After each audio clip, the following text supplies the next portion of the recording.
One and all to Friday's Art Talk, which is facilitated by ArtPush. And today we have a fantastic panel of artists who will be speaking about their work and their experience through the quarantine.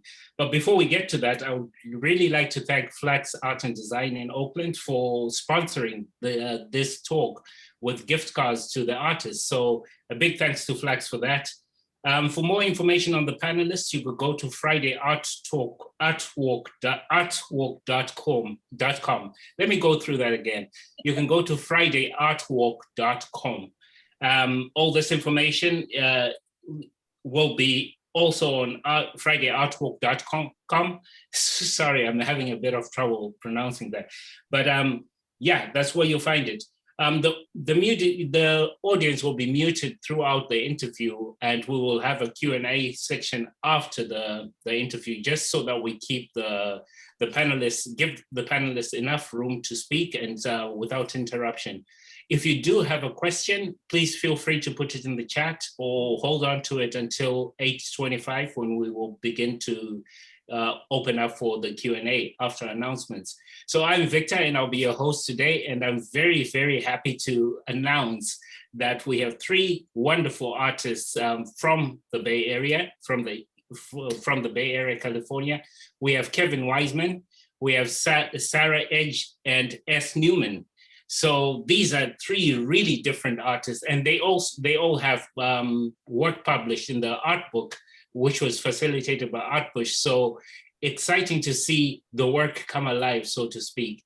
With that being said, I would like to welcome our panelists and go through it. The format will be pretty straightforward, pretty easygoing. So we will not be putting the artists on trial for why they made art, but instead we want to get to know what inspires the artists, what has kept them going, and also what's the motivation behind their work.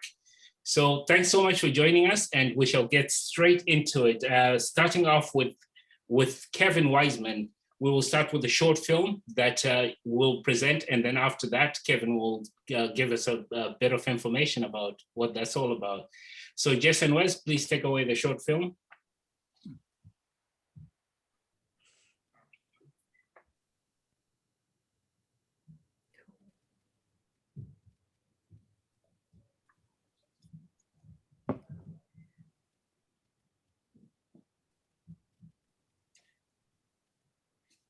While they get to it, I might as well go through one announcement. So these art talks have been going on from last year, about this time last year, and we've covered quite a lot of artists. So if you go to fridayartwalk.com, you could find links to where to find these talks from. And a lot of the artists who've passed through here are truly, in fact, all the artists are truly phenomenal. And I would urge you to watch a couple of those, if not all the interviews we've done so far. So while the guys are getting ready, Kevin, do you want to say something about the film that can be interrupted? Sure, yeah. Well, thanks for having me. This is really cool, but this is with a band named Will Nofio, and it's a Welsh term for emotional swimmers, and mainly a fellow named Steve Perry, and been working with him on this, and yeah, I just wanted to share this. Just recently created it, so that would be a nice way to introduce you guys to my work. So. Awesome, thank you. Hope you enjoy it. Take it away, Jess and Wes. Are you seeing it? Yeah, kind of quiet, but we can see it. There we go.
Hmm. That it was coming out a little jerky on my side. I don't know if it was for everybody else. But. It was pretty okay on my end. Cool, good. Mhm. Awesome. So Kevin, can you tell us a bit about yourself first before we jump into the video and also your work? Sure. Yeah. So well, first of all, I just want to say thanks for having me part of this, and thanks for having me in the book. That was this piece in the book, and it was really just cool to be part of, and happy to be plugged into your group, and just grateful for that, and wanted to say thanks. So yeah, I grew up in Livermore, and then lived in Berkeley, Oakland, Albany, El Cerrito, and then ended up in Alameda about 8 years ago. So I went to school in Berkeley, and I did a degree in biology, and kind of focused on herpetology, which is what I do for work now. So it's basically I study frogs. I mean, that's my bread and butter. Snakes as well. And when I was going to school at Berkeley, I was also working as a scientific illustrator in it's called the Essig Museum of Entomology. So I was working for a guy, he was studying these little tiny beetles. They're called ant-like stone beetles. And they look just like ants. They're really small. And so he had me drawing these guys and, different parts of the beetles, and also a bunch of moths and things like that. So I was always, had my eyes underneath the microscope, just looking through dissecting scopes, like drawing all this kind of stuff. And, I did that for years, and I really loved doing like scientific illustration and pen and ink and that kind of thing. And I think, I still love doing that, but there's kind of a point in the late 90s. So I did some work with the California Academy of Sciences, and we were going over to Burma, which is, it's also called Myanmar. And we were going over there collecting specimens for the Natural History Museum. And so we got into some really beautiful remote parts of northern and western Burma. And I ended up, during one of those trips, I caught, it's called falciparum malaria. It's a cerebral malaria. And I got pretty close to dying when I got back home, and you get a really high fever, and people with that type of malaria, there's different types of malaria, but that one, it'll kill people because it'll cook basically you cook first. Your body tries to get rid of the parasites. So, and then other malarias will stay in your liver for years and that kind of thing. But this one, you can, once you treat it, it goes away, but it's very dangerous at first. But anyways, I caught that malaria. I came back and got pretty close to kicking it. And it was during these, I don't know, I had all these crazy high fevers, and I was seeing I don't know, I just had all these, hard to explain, but experiences. And I don't know, somewhere in there, I tapped into this well of something, and I'm still pulling from that. It's taken me a long time. I mean, this piece, I worked on it for years. I think maybe 15 years, something like that. I worked on that piece, and just off and on. I put it away for a while, and my cat attacked it one time and scratched the whole thing. And there's like on the original, there's like a huge scar in it. So I had to do like a surgery on it, and with rice paper and all this stuff. It was crazy. So anyhow, that sort of vein of work is kind of where my head is, and it's kind of like taking scientific illustration and the inspiration from looking at all those things in the microscope, and it's like taking that stuff and then letting it run through my mind and spitting out something else, like a kind of creating my own. It's basically, and I know Sarah knows about this too, just taking inspiration from nature and structures that you see, and just putting that kind of stuff together in your mind. And I love details, and I love getting into that kind of stuff. And so I feel like I'm just kind of getting going on it. And yeah, so I mean, that's kind of where I'm at. Very interesting. That was pretty chilling as you took us through the journey you went through. I've got a couple of questions on that. Jess and Wes, could we pull up Kevin's piece in the book? It's funny, I'm looking that way because they're in that corner. So I'm really interested in the intersection between science and visual art. Usually people totally separate those two as if they were two different worlds. And so do you want to talk a bit more, just dig a little deeper into how you see those two fields in your own personal view? Yeah, I mean, I think those two fields are really interesting. I mean, as soon as you say science and art, I just like lights my brain up right away. But I think when you start talking about science and art, there's this German biologist that you guys should all look up later.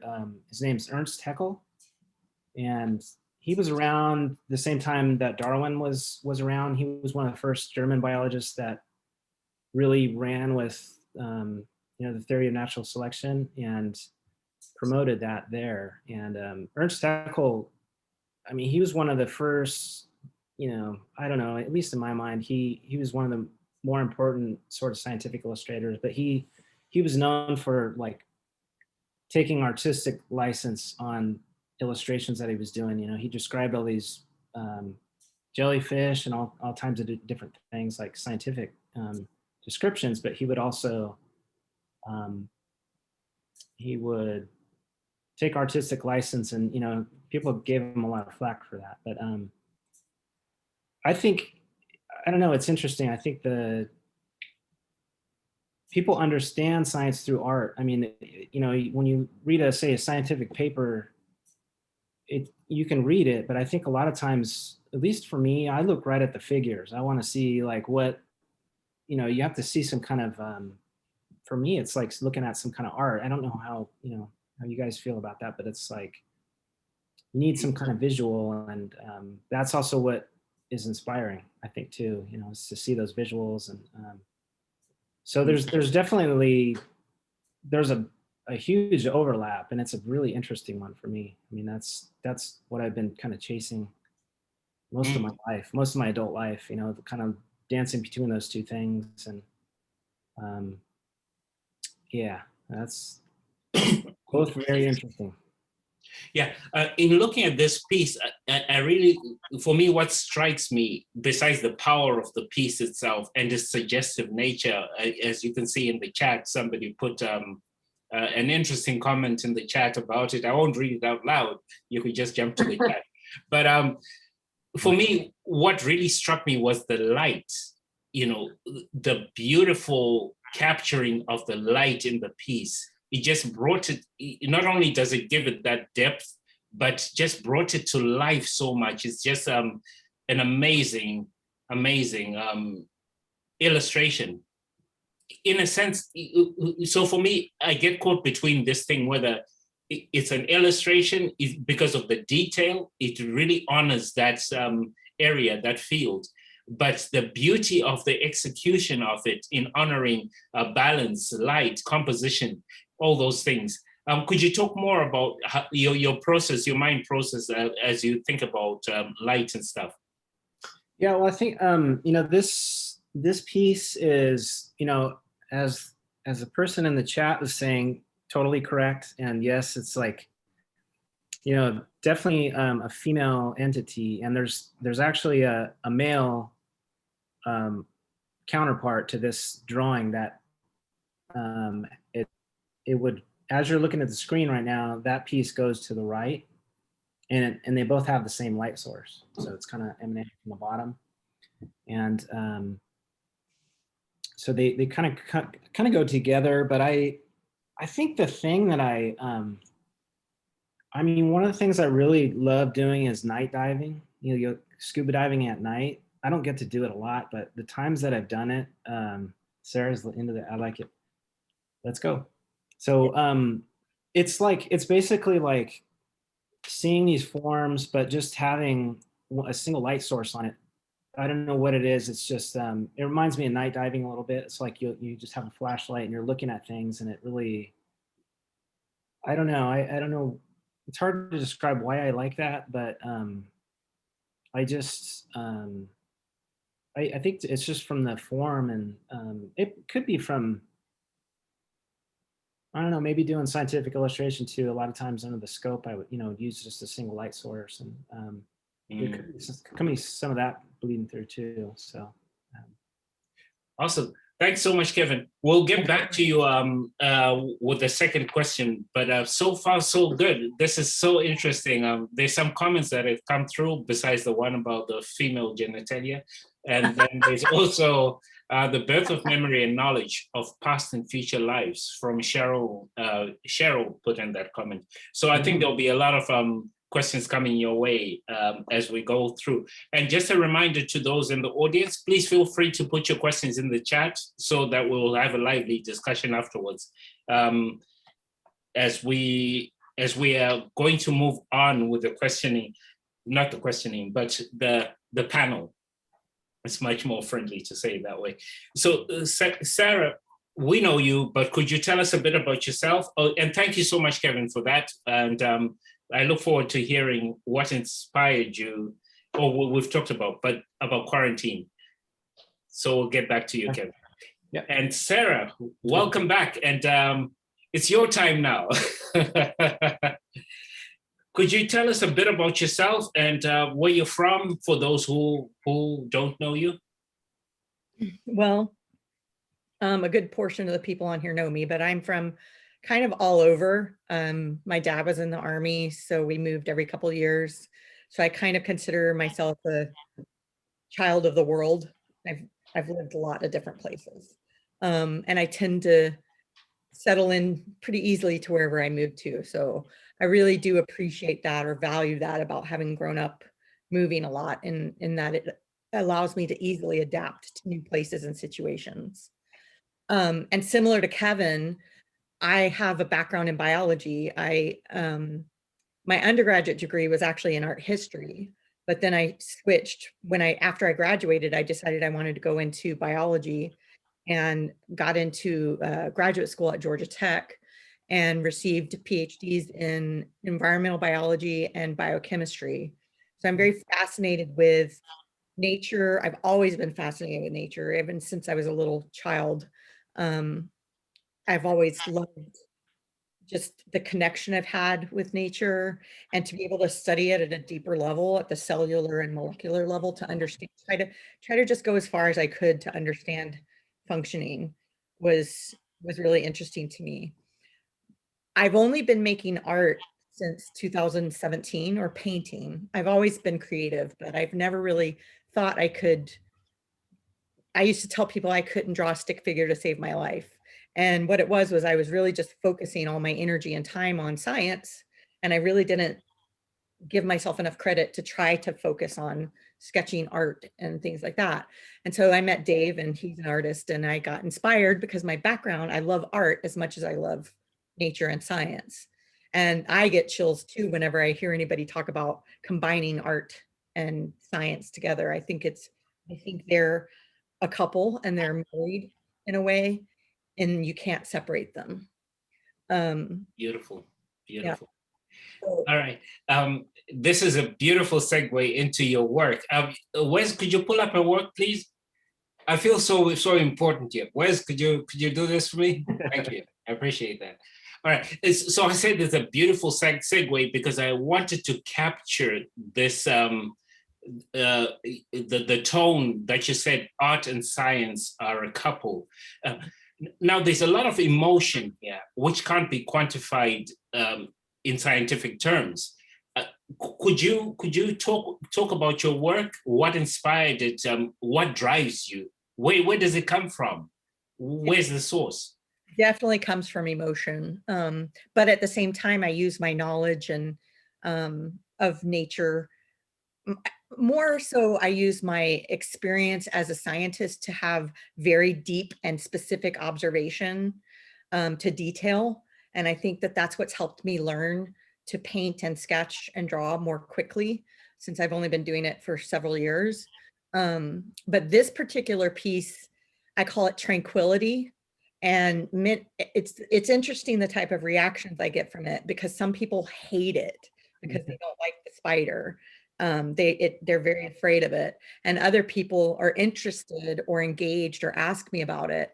And I call it tranquility because whenever I have a panic attack or I'm scared, I meditate, I try deep breathe, and I picture myself on the back of a giant tarantula in the middle of a rainforest. And the reason is because tarantulas are actually not a dangerous species, and they have fur like a cat, so they're soft. If you were to imagine it larger, it would be more like laying on a giant stuffed animal. And they create a sound called stridulation, which sounds a bit like purring. So in certain species, it sounds like a cat purr. And it always just comforted me to think of being on top of like just snuggled up with a giant tarantula, protected in the scent of the forest around me, the woods and nature, and hearing and feeling the purr move in through me, and feeling the soft fur on my skin. That always calms me down whenever I'm having anxiety or a panic attack. That's where this came from, this particular piece. But the overall concept, I have a series of pieces I'm doing where I'm interested in showing young to slightly young adult women or girls with different animals. So I want to take that contrast of femininity and innocence. That's why I'm veering more towards a younger range, combining it with more like predatory or dangerous kind of animal, what people think of as predatory or dangerous kind of animals in nature. So I have another piece where there's a young girl with a Bengal tiger, and I have this piece, and then I'm working on another piece with a little girl with a bear, and another one with a little girl riding on the back of an alligator through a swamp. So I just like that contrast of youth, innocence, and curiosity with the brutality or scariness of nature, if you can, but realizing that even though those are two totally different concepts and emotions, we're all the same, we're all connected. So I just really like, and I like to bring that power to young girls as well. That's beautifully put. Now, what I'm hearing also is your questioning perception. That's what I got from when you were talking about it, because my perception of a tarantula, or any spider for that matter, is run. That's it. You know, that's my reaction to it. So hearing you talk about it and putting knowledge over the subject kind of separates the fear from the fact. And it's also interesting that you have the human figure of a particular age. So then it becomes social commentary. And I just find that interesting about your work. Could you talk more about perception when it comes to your work then? You're frozen with the glass on your lips, just so you know. All right, well, while Sara is unfreezing, she jumped off. We'll quickly jump to, so we'll get back to Sara and, are they back? No. We'll get back to Sara and pick up from where we left off. Sorry about that technical glitch. And we'll move on to S. Newman and start off with where you're from and what inspires you. Tell us a bit about yourself.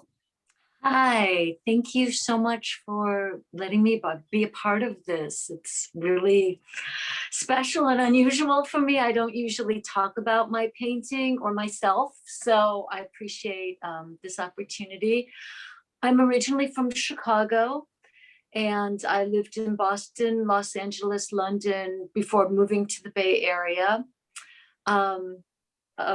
In terms of my work, in 1998, I was invited to be part of the SF MoMA Artists Gallery, and private collectors through France and Germany, England, Tibet have purchased my painting. One of the nicest things in terms of my art experience was in 2007, this company called ATIA, it's Europe's largest IT company. They purchased a painting called The Place to Be from the SF MoMA Artists Gallery. And they use it to, they think of me as like the mother. It symbolizes what the idea of their company is, a sense of unity and people together. And they present it to all of their meetings, whether it's Apple or Mac or IBM. And since that time, they've acquired 3 more paintings. But in terms of who I am, ever since I was a little kid, I think I've strived to find my most compassionate self in all aspects. It's something where I see humans as having this huge range from very altruistic to very, very naughty and spicy. And the choices, the capacity to change, the capacity to choose, it's beautiful. I mean, when you see people making those choices to harness their compassion and their empathy and their love, and it fills me. It fills me. And so I try to embrace things with an open heart, with joy, even if it's something I'm not comfortable with or used to. If the universe has presented it, I want to be a part of it. In terms of my work, in terms of my paintings, the textural elements, they represent the layer. Just a second. Sorry to cut you off. Jess and Wes, could you pull up the work? Thank you. Do carry on. No, that's all good. So my paintings, I create oil paintings with steel wool and brushes. The textural elements represent the layers of common human experiences, and the use of brushes represent the complexity of our unique individualism, you know, the details of our personal selves. My focus is to portray the beauty of our diverse identity by embracing our common denominators to provide this deep sense of connection that enable us to feel that we're part of something greater than ourselves, standing on common ground through love. And whether it's my work or relationships, as a person, you know, that's who I want to be. That's what I hope to be. So that's who I am. Beautiful, beautiful. And thanks for segueing into the work. As the artist is, you know, the work and the artist cannot be separated too much. That's so interesting. Could you speak about the artists who influence you? Well, humans interest me. Humans inspire me more than any particular artist, to be honest with you, because I think like all sentient beings have some sort of spirit or soul. What inspires me? I mean, I was originally trained as an opera singer, but I tend to be a bit on the shy side. So painting is more satisfying because I can. I'm not necessarily a part of the conversation. It's about the viewer and what they're looking at. So I can kind of be removed from it. So in terms of who's inspired me, I'd say every single person I've ever met, every sentient creature I've ever embraced or had an experience or exchange with. There's something about the humanity of everything, of the life force around us, that I think it affects everybody in what they do. People manifest their energy in different ways. I might do it through painting. Some people do it through cooking. So who inspires me? Every single person I meet is my teacher. Every single person I meet is my teacher. Every single person impacts the way I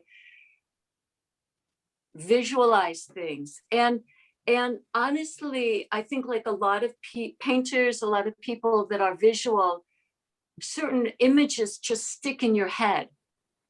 And those images are memories. Those are the things that comfort us, that nurture us, that make us feel like we're part of something, that we're connected. And I think especially during the pandemic, like this particular painting was done in May of 2020. My partner, my beautiful, beautiful, loving, inspirational partner. So he's from Tibet. I've been lucky enough to go there 5 times. His family, I just feel like I am part of something. Being with them, it was the first time I felt like I belonged, that I was a part of somebody. And so we were really fortunate in 2019 to get his sister a visa to come here. It's super hard to get a visa for Tibetans to come to the USA, but we were really fortunate. And it just happened on one of the times we were walking past Lori's Diner, the place in the painting, which is this iconic San Francisco location. And so that visual stuck in my head. So in 2020, when we couldn't go to see them, they couldn't come to see us. You know, some people go to despair. I go to joy. What makes me feel happy? My memories, right? And my memories with her and him. I mean, they're so beautiful. You have no idea how beautiful they are. I mean, okay, I'll just tell you one thing.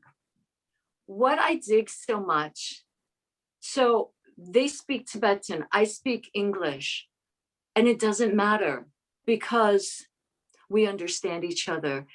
Something more, it's on a deeper, profound level, that human connection of just pure energy. And there's nothing like that. So instead of feeling, oh, I can't do this and I can't do that, my head went right to this place of a memory during the pandemic where I was with this person I love so much, with these 2 people. So I wanted to paint it, but I didn't want people to be in the painting because the streets were empty. And the reason I called it Breathe, I understand a lot of people feeling isolated, suffocated, and stressed out. I let my heart travel to this memory, which brought me such happiness. And the fear and isolation that people can feel can be quite overwhelming. It can be suffocating. And I believe in these moments, it's really important to take a step back, take a moment, and breathe. Slowly, deeply, letting all of your tensions release, and focus on a memory that makes you relax. Whatever it is, wherever it is, just breathe. So this painting is it's about connection. Beautiful. And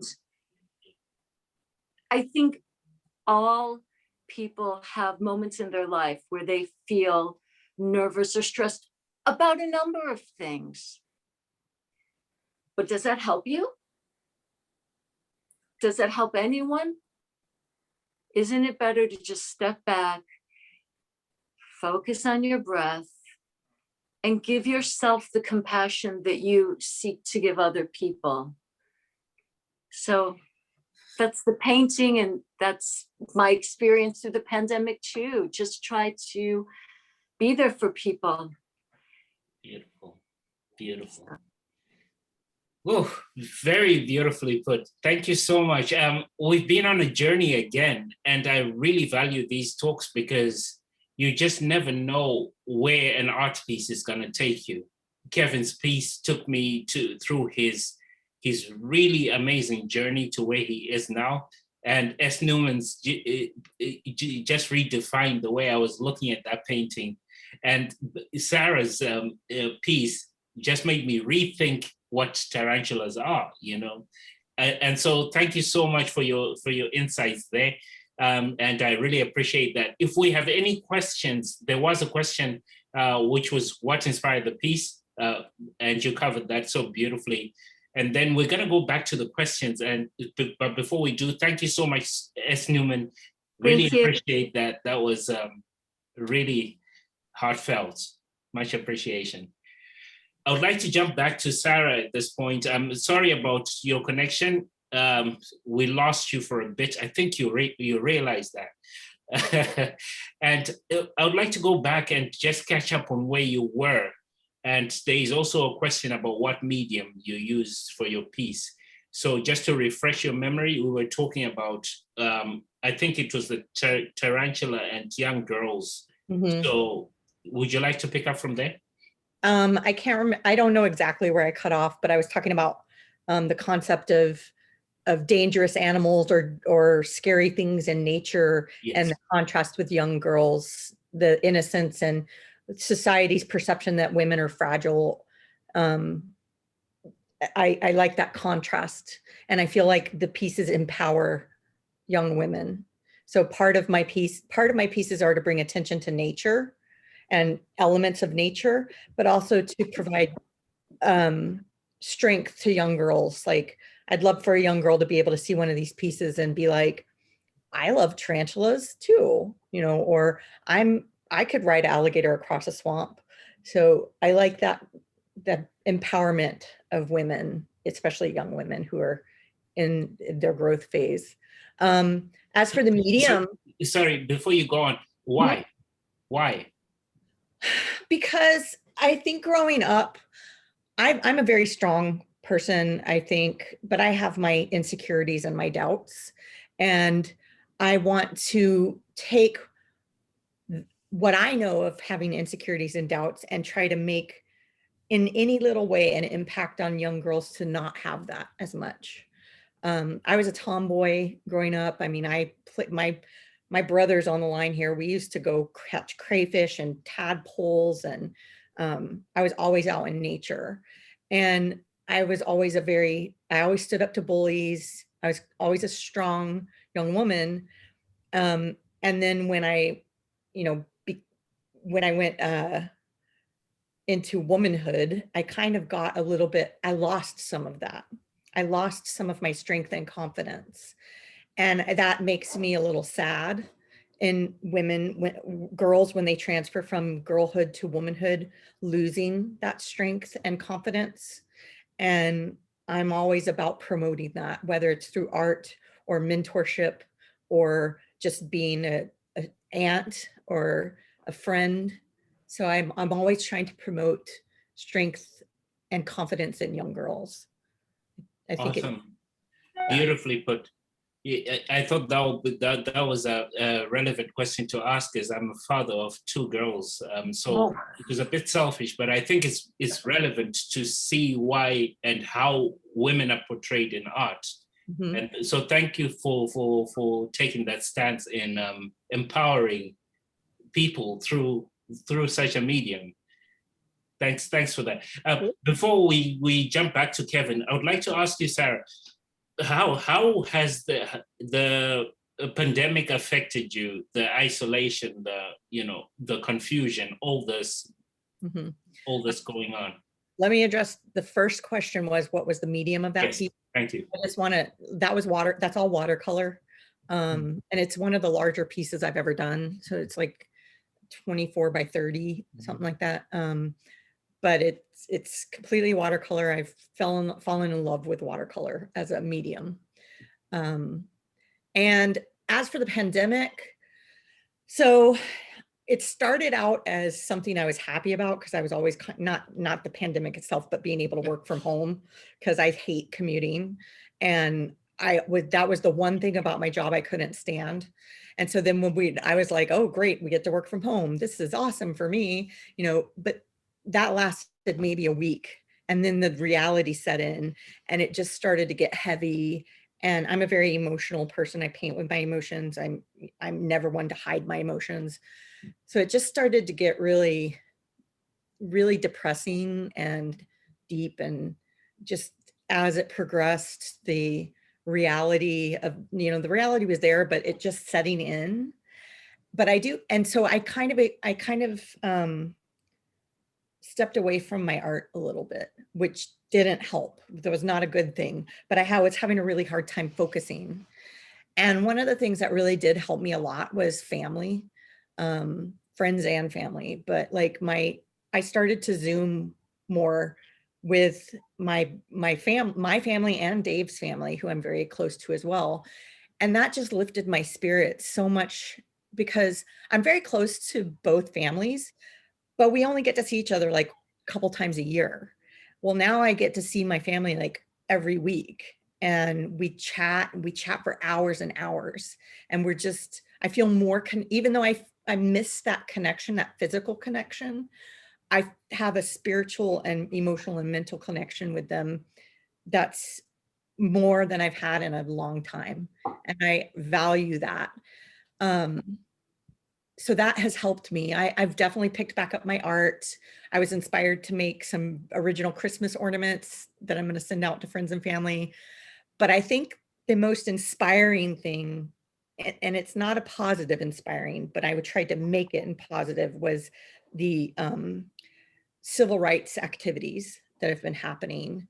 So I've been part of the mural art in Alameda, just supporting Black Lives Matter. I'm interested in stopping Asian hate. I'm interested in the whole issue of trying to suppress voter rights. This really gets under my skin. I'm very passionate about it. And that was something, along with my family, friends and family, but the being involved in the civil rights aspect of the Black Lives Matter movement in an artistic sense lit a fire under me that just, it was kind of what saved me in a way, that because I'm very, very emotional about that and passionate about that. And I wanted to do something, whatever I could do, to express myself, to be supportive, and to help the community. So that was very inspiring for me during the pandemic. Well, thanks again. Excuse me. Trust me, it's not COVID. I got vaccinated. Thanks for reshaping our perception, which is what art is all about, and inspiring us by showing us that we can overcome.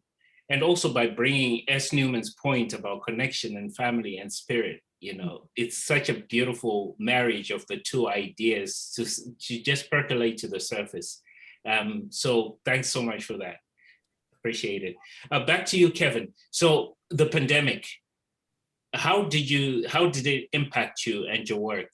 Ooh, pandemic, I think, you know, I had COVID in February last year.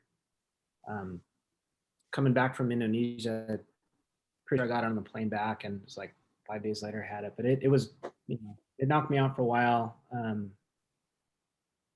But I think, you know, artistically, there's, you know, a piece that I'm working on, the piece that I shared with all of you, I actually finished that before COVID started. And the one I've been working on is, it's a whole kind of meditation on death, and with the sort of climate change and fossil fuel twist to it, and kind of the whole Orion and Scorpio mythology. So I was working on that through last year, and, you know, I think it affected me because the pandemic just, you know, I guess because you're cooped up inside more. So I felt, you know, just keep working on this drawing. And then when I was doing field work, like, you know, for towards like April to October, I'm out driving to different places and doing surveys for frogs or fish and different things. And I would take that drawing with me on a drawing board and work on it in a hotel or something like that. And we had, you know, on top of the virus, where we had to deal with all the wildfires going on. And I mean, I have a bunch of fires in that drawing as well. And it's just like, I mean, there's inspiration everywhere. It's like, there's so much to draw from, you know. And I think the thing, you know, probably a lot of you too, I'm just exhausted from all this, you know. I've had a lot of personal stuff happen to me recently too. And it's just exhausting. And I start thinking about, you know, like a virus is a weird, I don't know, it just itself, a virus is it's not even a cellular animal. It's not even it doesn't have a cell. It's just a little, you know, has little legs, a protein capsule with DNA in it. I mean, what is that? Where does it fit on the family tree? I mean, where is it? You know, they don't even know where they fit on the tree. And start thinking about that. And, you know, like a lot of different species have, you know, when they interact with viruses, every other critter on Earth has their pandemic as well, you know, on different levels. We just happen to be going through ours right now on a worldwide basis. And, you know, there's like, you know, Sarah's tarantulas, you know, they probably have their own critters that they have to deal with too. And, you know, it's those viruses and things like that sort of shape their evolution, you know. So you go through a really bad period where there's disease or death or these kind of things. And then, you know, on the other end of that sort of helps your evolution on the other side of it. You can go through all the pain and the, you know, and death and these things. It's like, it also spurs on evolution, you know, to the next place. So, and I've been kind of dealing with a lot of that myself. And so, yeah, I'm looking forward to putting it all in the rearview mirror and getting our art done. Yeah.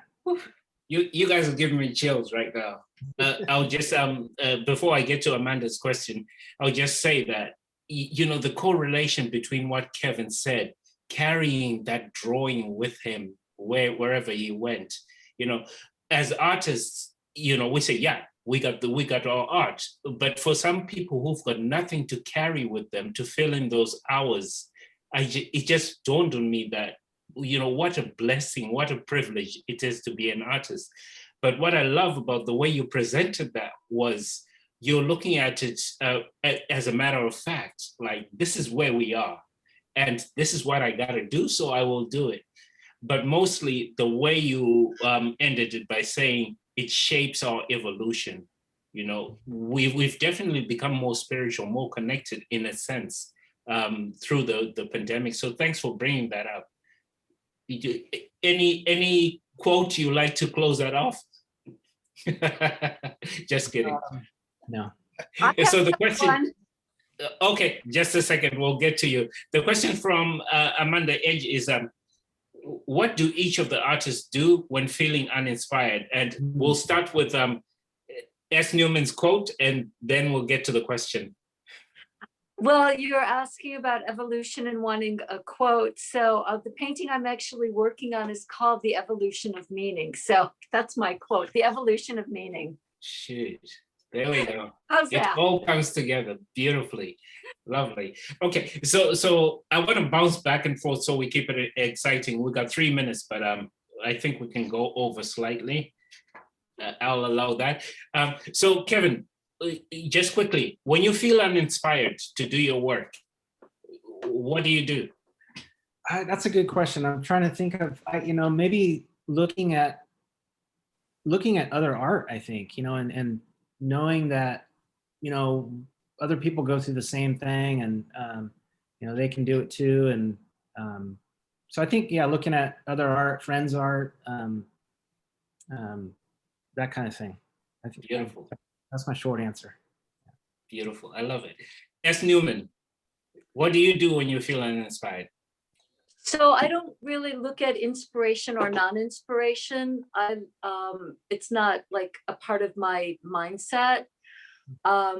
There's more of a practice that if you look at energy as being a very scattered thing, but you have certain actions that you're consistent in, through those actions, there's a certain calm or peace. So it doesn't really matter how I'm feeling. This is a task that I do. So I paint, I would say 4 or 5 times a week. It's not about, do I feel like it? Do I not feel like it? Because there's a certain meditative nature about painting. It's a manifestation of the energy that I've absorbed, and then you plop it onto canvas. So I don't really need to really feel anything. And just like, when monks, they're reciting mantras over and over and over again, or you go to a cave and you meditate, it's a task. Or like a Tibetan aid project, for example, when they have students come, they're the live work students, they're not looking to teach them a philosophy, they're giving them a task to do, and through that task there's a certain meditative transcendental quality that comes forth through the process of doing things in a repetitive way. And so I guess that's what I do with painting. I don't look at it as something that is special that I do. It's just something I do, just like I cook. I hope that doesn't mean that I don't appreciate that I can paint, but I kind of also believe that everybody has gifts. Everybody has beautiful things they do. And I just happen to put mine with oil paint as a way of more of a meditative process than anything else. So I don't really look to be inspired. I just look to do it. Beautiful, beautiful. Thank you for that. Thank you. We'll round it off. Sara, when you're feeling uninspired, if you do feel uninspired. Well, and like, I wish I could be that way, but I do definitely go through periods where I'm struggling to focus on what I need to focus on. I feel like I have so many different things going on in my life. There are times where I really want to paint, but it's just the energy isn't right for me. So what I've found a couple different tricks. One thing I'll do is I'll go back to an old piece that maybe I haven't been working on for a while and just add elements here and there. or just even revisit it and study it and wonder why I haven't finished it and try to maybe move forward with that. Or I'll just bring out my sketchbook and just draw circles and shading. I love shading and light, similar to Kevin. I'm very fascinated with light and shading and just creating that dimensions and capturing kind of pseudo reality. So it doesn't have to be anything, just kind of free thought sketching. And other times I'll research the piece that I want to be working on, but I'm having a particular day of block on it where, for example, Kevin had mentioned he was inspired by the wildfires. I have a piece that I'm kind of held up on starting on. And it's the bear that I told you with the little girl, and she's coaxing him out of a burning forest. So she's holding the bear's paw and trying to bring him out of the forest, and he doesn't want to leave because that's his home. So that kind of piece, I would like go back and research the past wildfires, try to inspire that feeling again. And so I can feel the emotion I'm putting into the piece. Just wait till fall. I know, right? I don't have long time. It'll be right there again. Well, thank you very much to the panelists for opening up and sharing such intimate thoughts and just being so vulnerable to express yourself in a way that's true to you. Because this stuff is priceless, to get artists to freely talk about their work and just share such deep insights is rare. And I'm happy that we have such a platform. And so with that being said, I would like to say thank you so much. My takeaway from this was know thyself. I can see a lot of self-knowledge and look around you. Kevin spoke about looking, S. Newman spoke about looking, Sara spoke about looking at things and getting that detail. So thanks so much for bringing such a thematic, though it wasn't planned, trust me, it wasn't planned. I just picked artists out of the book and it turned out beautifully. People will be free to hang out after the talk is done. It will be done in 2 minutes as I run through I have to pay the bills. So the first part is please do join us on every second Friday for the art talks. This is April's art talk. We've had one since June last year, if I'm not mistaken. Do invite family and friends because it's a beautiful space. We get to learn a lot from traveling from the science lab right through to the textures on S. Newman's oil paintings. It's a beautiful space to be in, especially for the younger generation to hear what it's like to live a creative life, but also mostly what it gives back to the artists rather than gives out, because usually people think artists are just giving out, so it's good to hear what artists get back from it. I would like to thank Flax Art and Design in Oakland for sponsoring gift cards to our panelists, especially during this time when everybody's going through a hard time. Flax Art and Design decided to step up and say, even though it's hard, we're going to appreciate our artists. So artists will be getting gift cards from Flax Art and Design, and we thank them very much. Please do check out Studio 23's Spotlight show, and that's at Flax in Oakland also.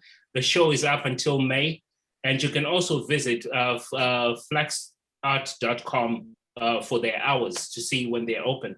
It's a fantastic show. It's just a beautiful show. I urge you to go there. Socially distanced outside meetup on Saturdays, April 10th at 2 p.m. Art and Nature with our host, Sara Edge. Sara will be right there with you. I heard it's fun. I gotta show up. There will be details on meetup.com if you just look for Alameda artists. If this is all too much information, please get in touch with Jess, Wes, or myself, and we can furnish you with all that information. Moving on with paying the bills, you can catch this show and past shows and more about tonight's artists at FridayArtWalk.com. A fantastic place to be. Trust me, it's a treasure trove of inspiration and beautiful art. Once again, that website is FridayArtWalk.com. I would like to give finally, the panelists, do we have any art-related announcements you'd like to make? You can make them straight after these last two bills I have to pay. I would like to thank ArtPush for putting this together. You put this together during a pandemic and brought over 60 artists together. It's phenomenal. You produced a book during a pandemic. That's also phenomenal. And so ArtPush, we thank you very much. And finally, we would like to thank Alameda Municipal Power, also known as AMP. And through a grant, they made this panel possible. So with that being said, I would like to thank you very much for watching this art panel, art discussion. You can find all the information about the artists at FridayArtWalk.com. And you'll be amazed at how beautiful the artwork is and how even more beautiful the artists are. With that being said, I would like to turn it over to the panelists. If you have any announcements to make, please go for it. I just want to say, if you do want to do art and nature tomorrow, it's going to be at the park off of Insel and Park Avenue. So Park Avenue Park off of Insel. And just look for a group of us. Last time Jess taped a sign with Band-Aids up to the tree to announce our group. So just look for quirky people sitting around sketching, and that's us. It's really fun. We had a good time last time. Awesome. And that's on Saturday, the 10th of April, 2:30 p.m. Tomorrow at 2. It's 2. Okay. At 2 or 2:30, I can't remember now. 2:30. 2:30. Yeah, cool. And then I have a couple. Oh, good. Go ahead. I was part of the Emeryville Celebration for the Arts. It's something that the city of Emeryville puts on. And so if you can go to the Emeryville Celebration of the Arts, the paintings, 3 of my paintings plus an enormous range of other local artists are on that. Also, once the things reopen, I have ongoing painting display at Tuk Tuk Cafe, Tuk Tuk restaurants in Berkeley. And then before the pandemic, I was scheduled to be part of the City of Mountain View, the Center for Performing Arts exhibit. So I'm sure that's going to be up and coming now that things are open. I'm not sure exactly when, but if you look at newmanesque.net, my website, you'd be able to see other upcoming exhibits as well. Thank you so much for everything. You're most welcome. Kevin, any announcements? Yeah, I think if anybody wants to keep in touch, I've got Instagram, which is Wiseman_art. And then the original, this piece I shared, the original is going to be up at it's part of a group show in Roseville, California, which is Sacramento area, Blue Line Arts Gallery. And it'll be up for another 2 weeks there. And then there's a artist in that group show, Berkeley artist named Mark Bauer, that you guys should check out. Maybe some of you are familiar with him, but he's got a bunch of paintings there too, and they're like really, really awesome. So Blue Line Arts, and then I have some limited edition signed prints of that piece. If anybody's interested in one, you can contact me and I can get one over to you. So thank you very much. Awesome. Thanks to you. Well, to round it off, I'd just like to say thanks so much once again to the panelists. It's a rare opportunity to speak to such wonderful people and gifted artists. And with that, we officially round off the April Friday Art Talk. Thanks for watching. Thank you. And cut. We're gonna open it up. If anybody wants to stay and hang out, that's cool. We're gonna open it up so everybody can talk at the same time and no one can hear each other. It would be complete chaos. It'd be awesome. Okay, just stop recording. It's already working. You can stop recording now. No way. No way. Come on, no, you have to.